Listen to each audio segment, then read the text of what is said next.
there, I'm Kim Sedgwick. And I'm Amy Sedgwick of Red 10 Sisters. And ecosex.ca.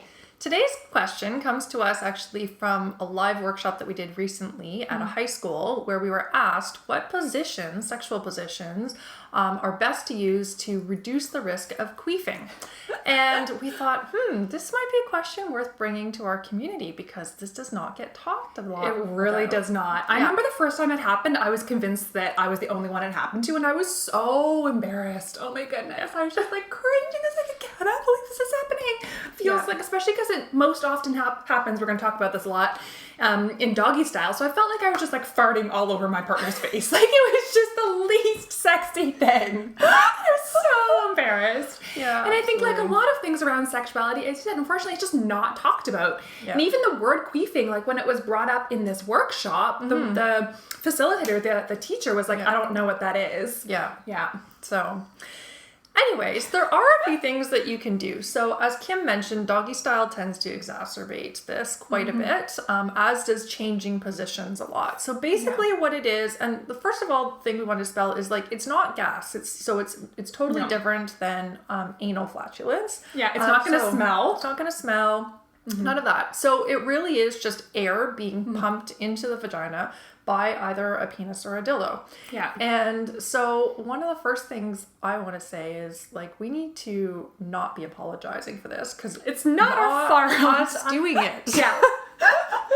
Nothing I we're used doing. to say sorry like over and over when I was doing it. I would constantly and now I'm just like, apologize. yeah, you're the one doing it. So You're the one pumping me full of air, so.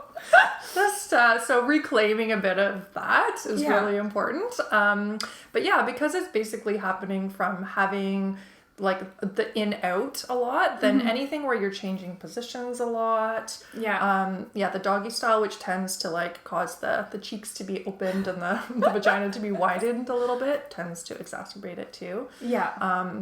And yeah, anything where it's just like the penis or the dildo is coming fully out and then going fully in is gonna make it worse.